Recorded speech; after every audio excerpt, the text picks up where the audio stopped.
Bonjour, je fais une petite vidéo aujourd'hui pour répondre à une question qu'on me pose souvent. Quel est mon métier et quelle est la médiumnité? Qu'est-ce que c'est? À quoi ça sert?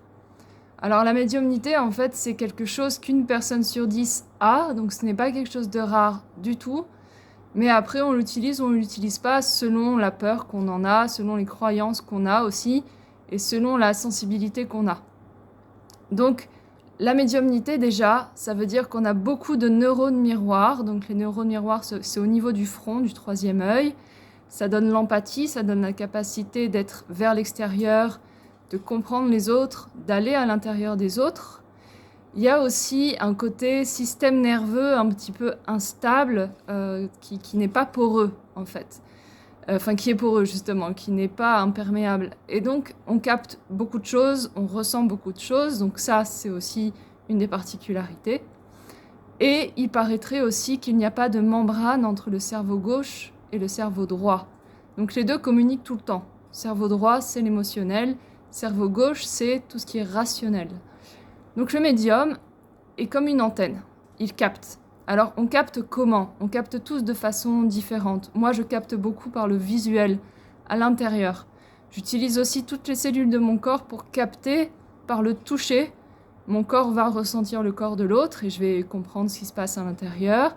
Et j'utilise la médiumnité, donc c'est vraiment quelque chose d'astral pour aller voir ce qui s'est passé chez cette personne. Est-ce qu'il y a eu des chocs émotionnels, des événements difficiles que je vais voir, que je vais réellement voir à l'intérieur, et que grâce à l'aide de ces guides spirituels que je peux aussi du coup voir et avec qui je peux communiquer, comme les miens, et ben du coup je peux aider cette personne à résoudre le choc émotionnel qui actuellement la bloque, lui donne des maladies, l'empêche d'avancer, etc.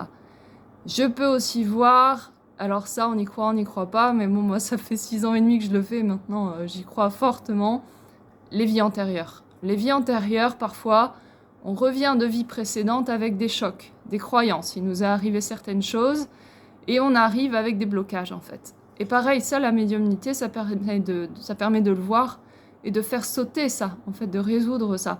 Ça permet aussi à la personne de se comprendre. Le médium, il va voir en profondeur.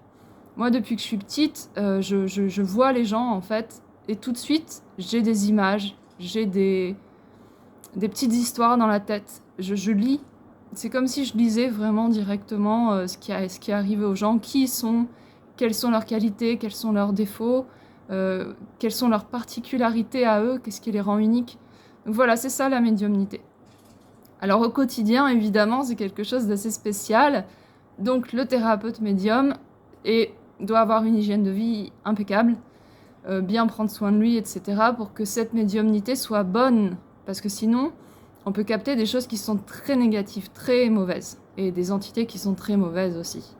Donc il faut avoir une bonne vibration, il faut bien manger, il faut bien dormir, il ne faut pas trop faire la fête.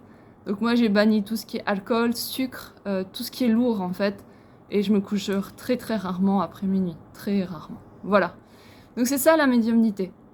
Donc mon métier, c'est m'entretenir pour que le don que j'ai, qu'une personne sur 10 a, puisse vous permettre de comprendre d'où viennent vos problèmes, d'où viennent les difficultés que vous avez en ce moment, pourquoi ça bloque, etc. Pourquoi vous avez mal dans le corps, qu'est-ce qui vous arrive, etc. Voilà, c'est ça la médiumnité. C'est aussi simple que ça. Une personne sur 10 là, et régulièrement je trouve des médiums dans mon cabinet, et donc je les aide à développer ça, à en faire une force et un outil. Voilà. Donc n'hésitez pas si vous avez besoin, surtout que 2024, c'est l'année de la réalisation pour chacun, du renouveau. Donc si vous avez des blocages, ne les gardez pas, parce que cette année, ils vont augmenter, ils vont être plus forts. Ne les gardez surtout pas, c'est important. À bientôt.